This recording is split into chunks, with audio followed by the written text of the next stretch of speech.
그리스도의 몸이라 그랬습니다. 그리스도가 머리고 몸이란 뜻이죠. 여러분 한 분 한 분이 교회입니다. 그런데 여러분들이 이렇게 모인 교회가, 가정이 또 모인 모임이 교회인 것이에요. 그런데 이 교회가 이 몸인데, 몸은 유기체입니다. 몸이라는 것은 항상 살아있다는 개념이에요. 그리스도의 몸 그럴 때 그저 그냥 형식적이고 상징적인 것이 아니라 하나의 유기체로 반응하고 순환하는 그런 기능이 있다는 겁니다. 몸에는 특별히 순환 기능이 있죠. 우리가 산소를 들이마시면 그것이 탄산가스로 배출이 나중에 됩니다. 피가 흘러도 바로 심장으로 들어가서 다시 돌아오듯이, 만약에 피나 호흡이 중간에 어디 막히게 되면 그 사람은 병든 사람이 됩니다. 몸에 큰 고장이 일어나고 빨리 고치지 않으면 죽게 돼요. 음식도 마찬가지입니다. 음식을 먹고는 에너지로 발산하고 또 배출을 해야지, 이게 안 되면, 먹기만 하고 배출이 안 되면, 이게 발산이 안 되면 이게 병든 사람이 되는 거예요. 그런데 교회가 몸이라 그럴 때 교회 안에도 5가지 기능이 있습니다. 제가 흔히 십자가로 많이 표현하는데, 하나님을 향한 예배, 그 다음에 이 밑으로는 말씀을 받는 교육, 그 다음에 오른손은 친교라 그랬습니다. 친교는 말씀을 가지고 사귀는 거예요. 목장 예배, 큐티, 기도회 이런 것들입니다. 그리고 봉사, 교회 맡은 부서, 올해도 많은 분들이 예배나 선생님이 봉사하는 일들이에요. 그렇지만 이 4가지는 우리 교회 안에 일어나지만은 이것이 바깥으로, 세상으로 나가야 됩니다. 그 은혜가, 에너지가 바깥으로 발산이 돼야 돼요. 그거를 전도라 그럽니다. 이걸 휘감아서 이 4가지 기능이 하나로, 마지막 열매가 전도나 선교가 되는 것입니다. 근데 이 기능은 떨어져 있는 것이 아니라 연결되어 있어야 돼요. 우리 핏줄이, 호흡이, 순환기가 연결돼서 하나같이 일어나듯이 이것이 하나같이 일어나야 되는데, 오늘날 교회를 보면 이 전도나 선교를 전혀 안 하는 교회도 있는 겁니다. 굉장히 크다고 자랑하는데 이걸 전혀 안 하는 교회가 있을 수가 있어요. 어떤 기능 중에 한 가지를 안 하고 있으면 거기에는 핏줄이 마치 막히고 되면 그게 스트로크 생기잖아요. 핏줄이 터지잖아요. 마찬가지예요. 어떤 기능이 전혀 안 하고 있으면 그것 때문에 막혀서 터집니다. 죽게 되고 병들게 되고 죽게 되는 거죠. 그래서 이 전도와 선교는요, 우리가 해도 되고 안 해도 되는 게 아니라 자연스럽게 일어나는 파이널 프루트, 마지막 열매가 돼야 되고, 이건 옵션이 아닙니다. 해도 되고 안 해도 되는 것이 아니라 반드시 해야 될 맨더토리고 권리고 우리 열매들이인 것이, 그걸 보면 교회가 얼마나 건강한지를 알고 있습니다. 그런데 어떤 기능 중에 하나를 내가 중시해 서 그것만 하는 분들도 간혹 있지만 그건 좋은 신앙이 아닙니다. 신앙은 전체적으로 이렇게 순하게 흘러서 마지막이 전도와 선교로 열매가 맺어지는 신앙이, 4개를 무시할 수 없다는 거예요. 앞에 4개가 반드시 정상적으로 건강히 흘러서 예배를 잘 드려야 됩니다. 그래야 구원이 일어나죠. 성경 공부 깊이 알아야 돼요. 그리고 교제해야 됩니다. 그러니까 우리가 하나님의 은혜를 받는 것은 예배와 성경 공부입니다. 교육입니다.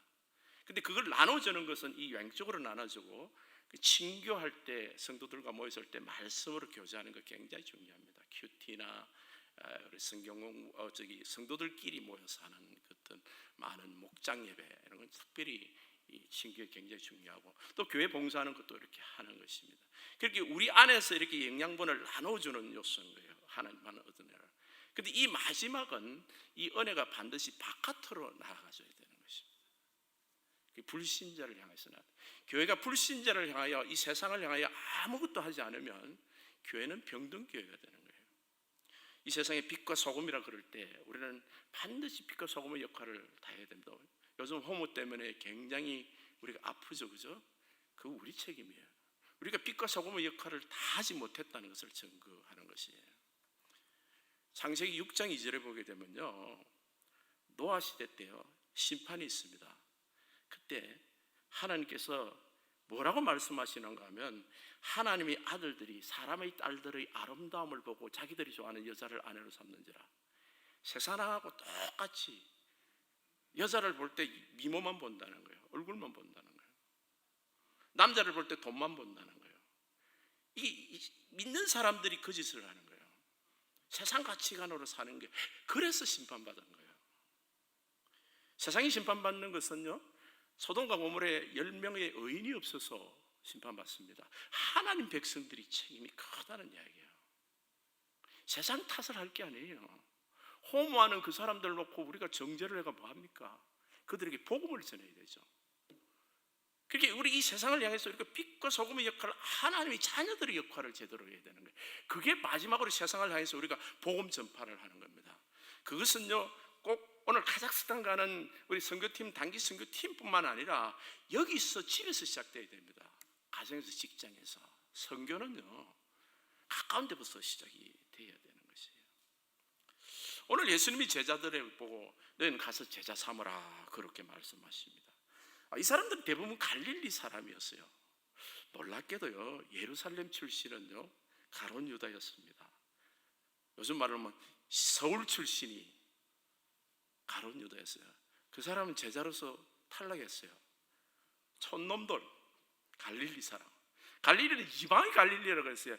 예루살렘 사람들이 갈릴리 사람들을 굉장히 멸시했습니다. 완전히 변두리, 나사렛이라는 말은 변두리라는 거예요. 변두리 사람들입니다. 그런데 놀랍게도 그들이 제자가 됐어요.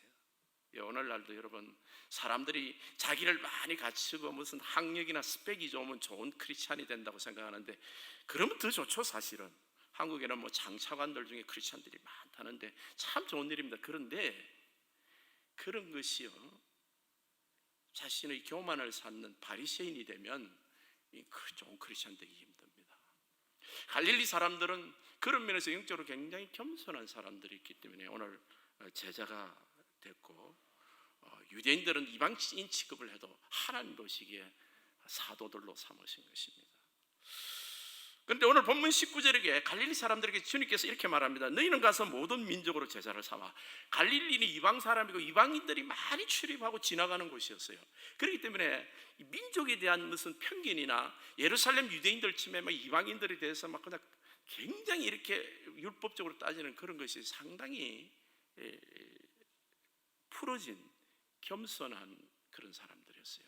그렇게나 모든 민족으로 가서, 이거는 별로 어렵지 않았을 겁니다. 갈릴리 사람들은 어부 출신이고 많은 이방인들도 평소에 이렇게 많이 보아왔고 교제를 했던 상황이었어요.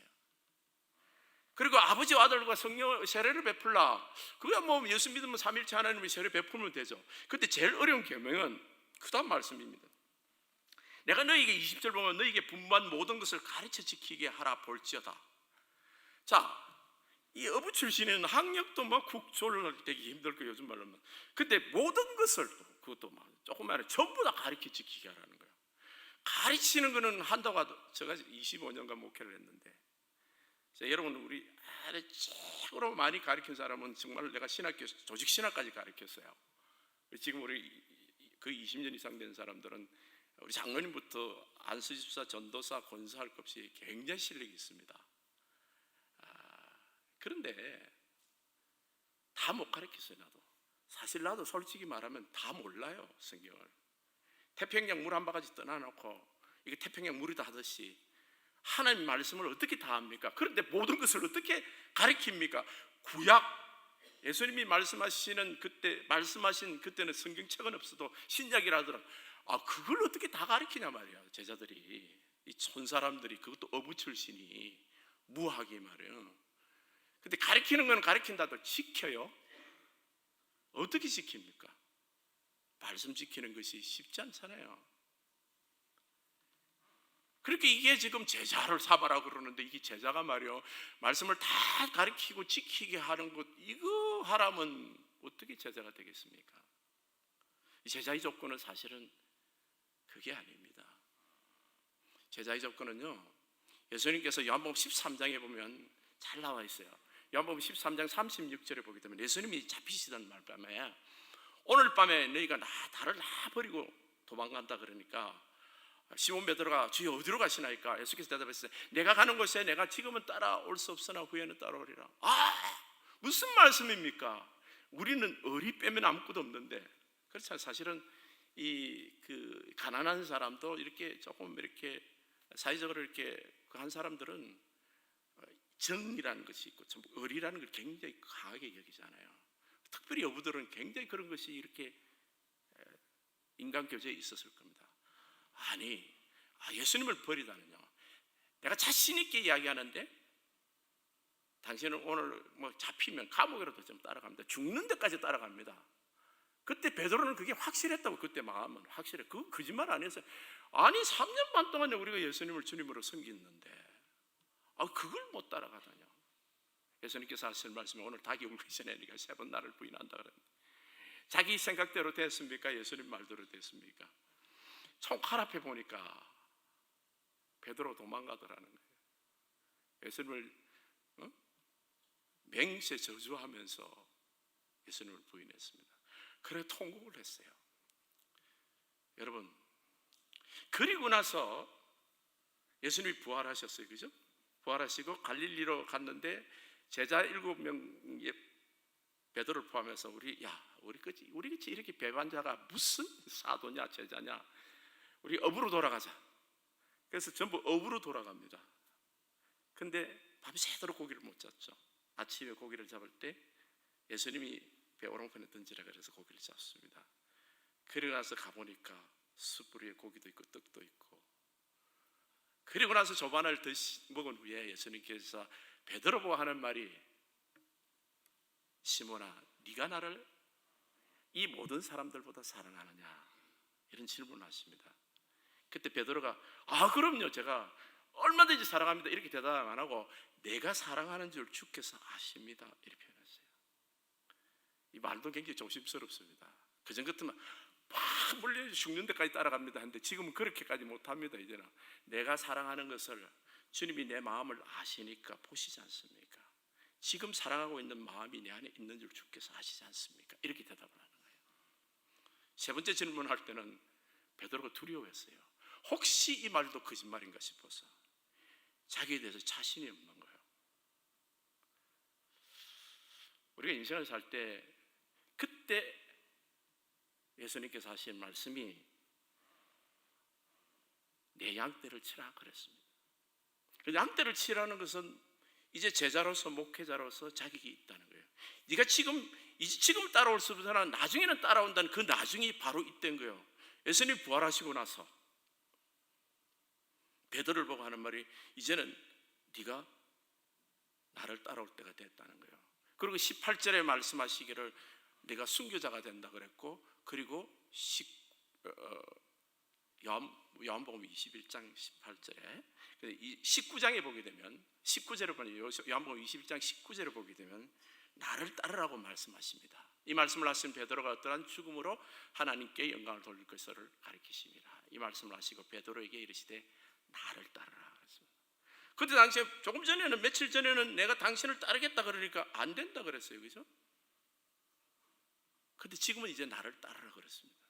베드로에게 무슨 변화가 있었는 거예요? 변화라고는 베드로가 주님을 배신한 겁니다. 그것도 모든 제자들이, 모든 사람들이 다 보는 앞에 배신하는 그 마지막 장면에게 그 대제사장의 법정에서 베드로하고 예수님이 눈이 마주쳤어요. 세 번째 부인할 때는 자기가 벌거벗겨진 거예요, 사실 주님 앞에서.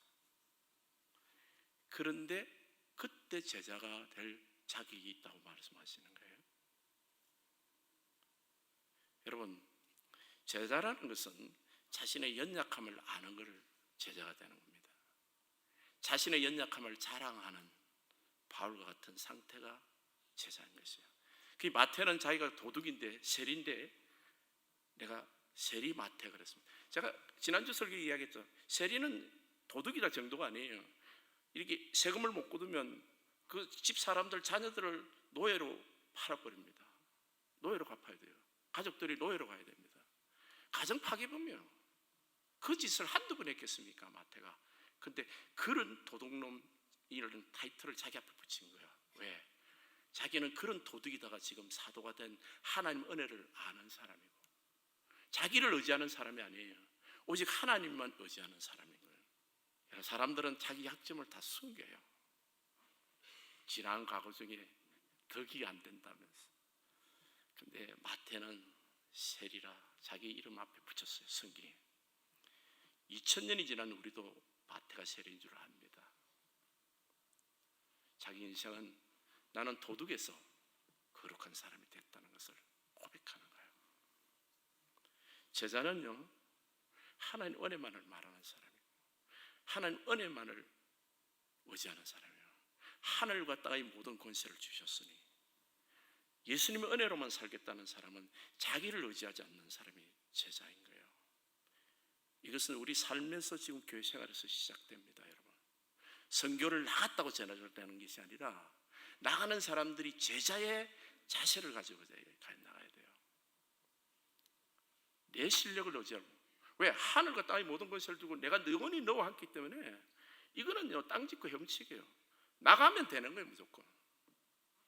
이미 승리를 하신 거예요. 게임으로 말하면 이겨놓은 게임을 우리가 재방송 보는 거예요. 그때 하나님의 복음을 전하는 선교지에 가면 기적들이 막 일어나는 거예요. 왜? 하나님 이미 이루어지신 거기 때문에 복음을 전하는 자들에게. 그래서 오직 성령이 너희에게 임하시면 너희가 권능을 받고 예루살렘과 온 유다 땅 끝까지 이르러 사마리아 땅 끝까지 이르러 내 증인이 되리라 하신 것은 우리 주님이 이 복음을 전하는 자들에게 주신 특권 중에 특권입니다. 내가 세상 끝날까지 너희와 함께 하시다. 하나님 능력이 항상 그와 함께 있는 거예요. 그런데 여기서 한 걸음 더 나가야 되겠어요. 제자라는 것이 그냥 복음만 이렇게 전하고 오는 건가? 아니에요. 제자라는 것은요, 그 사람 자체를 완전히 이렇게 세우는 걸 말하는 겁니다. 복음만 전할 것이 아니라 영혼육 모든 부분에서 그리스도의 사람으로 이렇게 세우는 것, 그리고 온전한 사람으로 만들기까지 섬기는 것을, 그것을 제자라 그래요. 이것을 기업 물을 자의 예수 그리스도를 알아야 됩니다. 기업 물을 자라는 것은 이스라엘에게 그 이야기가 나와 있는데, 기업을 물은다라는 말은 기업을 되찾아준다 이런 뜻이, 구속하다는 의미도 있는데, 이스라엘 사람들은 하나님으로부터 이렇게 땅을 받습니다. 자기 땅을 받는데 가난하면 땅을 팔아야 될 거 아니에요. 그리고 심지어 남편이 일찍 죽으면 자식이 없잖아요, 그죠? 이럴 경우에 가까운 친척이 그 땅을 사줄 수가 있어요. 가까운 친척이 그 사람을 아내로 맞아서 자식을 그 사람에게 낳게 하고 그 집안의 대를 이어줄 수 있는 이런 법이 있습니다. 억울한 일과 잘못된 것들을 살 때도 그것을 풀어주기도까지도 하고, 그것을 기업 물을 자라 그러는데, 예수님께서 이 기업 물을 자이십니다. 예수님께서 어두움에 팔려버린 이 인생들을 구해내시는데 우리 영혼적 모든 부분을 회복해 주시는 기업 물을 자이신 것입니다. 예수님이 40일 금식할 때, 사역 초기 때는 마귀가 예수님에게 이렇게 유혹을 합니다. 누가복음 4장 5절 7절에 보게 되면요, 마귀가 또 예수를 이끌고 올라가서 순식간에 천하만국을 보이면서 6절에 보면 이 모든 권위와 영광을 내가 내게 주리라. 이 천하만국의 영광이 마귀 지가 갖고 있다는 거예요. 지금 과장한 게 아니에요. 이것은 내게 넘겨주고, 누가 넘겨줬는데 이 아담이 팔아먹은 거예요. 첫째 아담아요. 선악과 따먹으면서. 창세기 1장 27절에 보게 되면 생육하고 번성하고 땅을 정복하라, 생물을 다스리라고 이렇게 하나님께서 그렇게 축복한데, 1장 28절인데 사실 제가 잘못 인석했네요. 이 땅을 정복하고 땅 끝까지 축복을 다 줬거든. 에덴 동산까지 줬는데 팔아먹고 에덴 동산에 쫓겨났어요, 아담이. 그래서 지금 마귀가 그 권세를 갖고 있습니다. 이 땅 문서를 찾아오는 장면이 요한복음 5장 3절에서 5절까지 나와 있습니다. 사도 요한이 하늘나라에 가보니까 땅 위에나, 요한계시록 5장 3절에서 5절, 하늘 위에나 땅, 하늘 위에 천사들 있잖아요. 땅 위에 사람들이 있고 땅 아래는 죽은 자들이 있습니다. 보니까 이 두루마리를 펴거나 보거나 할 자가 없대요. 왜 그런가 하면 천사들은 사람이 아니니까 가까운 친족이 구원 물을 자 되면 사람으로 와야 돼요. 그런데 죄가 있으면 안 돼. 우리가 죄니까 죄를 다 받아가지고 우리 죄를 속량하시려면 그분은 죄가 없었어야 돼. 그래서 성령으로 인터넷 예수 그리스도, 그분만이 또 자원하시고 우리를 위해서 죽으실 그 각오가 되어 있는 사랑하시는 분이어야 된단 말이에요. 예수님이 이것을 다 갖추셨어요. 그래서 4절에 보게 되면 두루마리를 펴거나 보거나 하기에 합당한 자가 보이지 않으므로 내가 크게 울었더니 요한이 통곡을 낸 거예요. 이걸 누가 이 땅을 되찾아줄 수 있는가? 그런데 장로 중에 한 사람이 내게 이라여 울지 말라. 유다지파의 사자 다윗의 뿔이 예수 그리스도가 이겼으니 그래 말합니다. 이 두루마리 그 일본인을 떼면서 이 땅 문서를 다 찾아오는 거예요. 주님께서 회복하시는 거예요. 그걸 기름 부을 자라고 그럽니다. 그래서 28장 18절에 보면 하늘과 땅의 모든 권세를 내게 주셨다 그랬습니다. 그 선교는 그래서 가서 복음을 전하는 게 그 민족 자체를 회복시키는 거예요.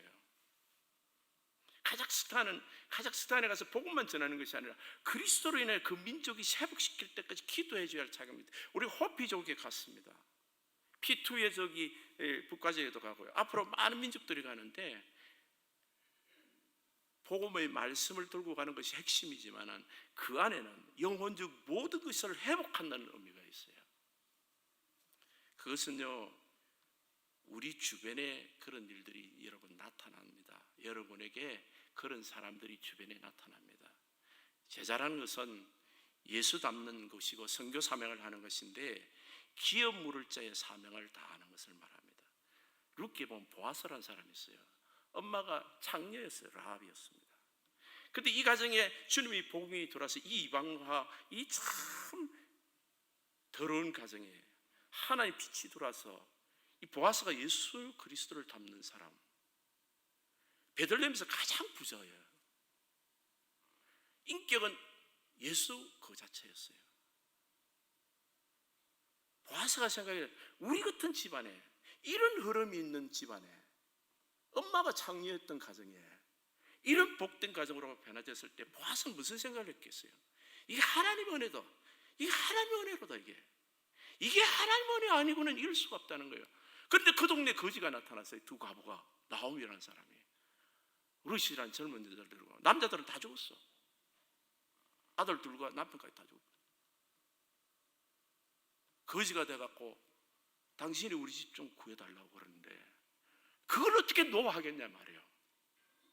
근데 자기가 구해주려고 보니까 자기보다 앞선 자가 하나 있어요. 더 가까운 친척. 그 사람이 먼저 자기가 해주고 그 사람 할 지가 있으면 자기가 안 해도 되는 거예요. 그 사람한테 물어보니까 자기는 못 해주겠다. 땅은 괜찮은데 가족까지 내가 시바지까지는 난 못 해주겠다. 그러니까 사람들이 신발을 벗깁니다. 신발을 벗기운 자는 기업 물을 자의 책임을 안 하는 겁니다. 자, 여러분, 이 세상에 두 가지 크리스찬이 있어요. 하나는 내게 나타난 주변에 도와줘야 될 사람을 보고도 눈 감아버린 사람일 거예요. 또 한 사람은 내가 도와줘야 될 사람, 복음을 전할 뿐만 아니라 그 사람의 인생 전체를 내가 책임지는 그런 마음이 제자의 마음이에요. 또 한 사람은 저 사람을 복음을 전할 뿐만 아니라 회복시켜야 되겠다는 거예요. 딸이 귀신 들린 여자가 있었습니다. 예수님께서 꽉 물치셨습니다. 이방 여자예요. 수로 보내기 여자였습니다. 제자들이 시끄럽다고 다 입 다물라 그럽니다. 예수님께서 자기는 이스라엘을 위했고 자녀들의 떡을 개에게 줄 수 없다 이렇게 표현합니다. 그 여자를 개로 부른 거예요. 그런데 개들도 그 여자는 꺾지 않았습니다. 개들도 주인의 상에서 떨어지는 구스러기 먹습니다. 그랬어요. 엄마의 마음은요, 절대 귀신 들린 자를 포기할 수 없어요. 내가 아픈 게 아니야. 내가 살려야 될 딸이 있는 거예요. 포기 안 씁니다. 개라는 소리 들어도. 선교 가서 개라는 소리 듣고 오면 정말 잘하신 거예요. 칭찬받고 존경만 받으면 어쩌면 선교 잘못했는지도 몰라요. 우리 주변에 사람을 돌보려면요, 별의별 소리 다 듣습니다. 복음 전하려면요. 제가 어떤 비디오 클립을 하나 봤는데 나중에 보니 잘생긴 개더라고요. 처음 보니 개가 비로 먹었어요. 그런데 이 개는 막 숨어 다니는 거예요. 사람을 피해 다니더라고요. 사람에게 너무너무 많이 맞은 개야. 그래가지고 어떻게 저렇게 창고 구석 저 밑에 무슨 이 건물 밑층으로 들어가 저기에 숨어 있던데 어떤 남자가 거기 가서 끄집어내는데 이 고리를 갖고 끄집어내는데 안 놓으려고 발버둥을 치는 거예요. 그렇게 남자가 이야기합니다. 괜찮아. It's okay. 하고 가까이 가서 쓰다듬어 주고 하니까 걔가 점점 안심을 하고 이제 놓더라고요. 그래도 두려움이 가득한 거예요. 그 개가. 근데 그 개를 이제 끄집어내가 안고 쓰다듬어 주면서 모욕을 시키는 거예요. 목을 시켜가 이렇게 보니까 너무너무 잘생긴 개예요. 골든 리트리버라는 개 그 노란 색깔이 잘 생겼잖아요. 그런 게더라고. 근데 비로 먹어 그 모습으로 살고 있는. 근데 마지막 장면을 보니까 이 주인하고 안방에 같이 살더라고요. 막 어울려서. 나는 그 장면을 보면서 사람을 생각했어요. 걔도 사랑받으니까 저렇게 회복시킬 수 있는 사랑이 우리 인간에게 있는데 하나님 백성들은 걔가 중요한 게 아니죠. 우리 가서 복음을 전하면 그 개처럼 물라고 그러는 사람들이 한둘이가 아니에요. 개독교라고 그러고 복음을 전하고 살려주려고 하는데도 막 상처받은 것 때문에 사람이 사람을 무는 거예요. 그래서 물렸기 때문에 전도를 안 하는 성도들이 너무 많아요. 그런데 걔도 물라고 하면요, 그 주인처럼 달려가면서 데리고 놓았잖아요. 왜 사람은 못합니까? 미물도 그렇게 하는데 왜 사람은 못해요? 왜 사람은 안 하는 거죠? 내 자존심 때문입니까? 상처받은 것 때문입니까? 우리는요, 천하보다 귀한, 우주보다 귀한 하나님의 형상을 얻는 사람을 구해야 될 사람들이에요. 이 세상에 사람을 구할 사람은요, 여러분밖에 없습니다. 우리밖에 없어요. 하나님의 백성밖에 없습니다, 여러분. 정말 진정으로 사람을 얻으면서 끄집어내서 회복시킬 사람은 복음을 알고 내가 은혜를 받고 내가 그런 은혜를 받고 회복된 그 사람, 제자된 사람, 그 사람이 제자를 만들 수가 있는 것입니다. 하나님 지금도 사람 찾고 있어요, 여러분. 하나님 눈물을 보셔야 됩니다. 한 영혼이 울고 있어요, 어둠에서. 그 개처럼요. 모든 사람을 안 만나려고 그래요. 근데 여러분, 하나님 눈물을 본 자는요, 절대로 멈추지 않습니다. 기도하시는, 기도해야 돼요. 그리고 찾아가야 됩니다. 가서 물리더라도 가서 또 사랑한다고 말해야 돼요. 그리고 예수를 믿는 데서 완전히 회복시켜줘야 돼요. 왜요?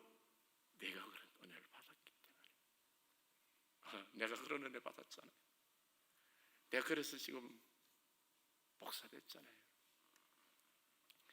우리가 받은 은혜를 여러분 절대 소홀히 하면 안 됩니다. 내가 그런 은혜를 받았기 때문에 내가 구원의 잔을 들고 우리 주님께 나아갑니다. 내가 받은 하나님 이 은혜를 어찌 갚을꼬, 어떻게 보답할꼬. 그래서 감사의 눈물을 흘리는 사람들은 오늘도 내게 보여주시는 영혼이 있어요. 그 영혼은 내가 책임져야 돼요. 내가 기업 물을 자의 소명을 받은 사람입니다. 사랑하는 성도 여러분, 영혼을 사랑하시되 예수님의 마음을 가지고 심장을 가지고 나아가서 그가 어둠에서 빛으로 나서 온전히 설 때까지 쉬지 않고 섬기고 사랑하고 위하여 축복하고 도와주는 우리 성도님 되시기를 예수님의 이름으로 축복합니다.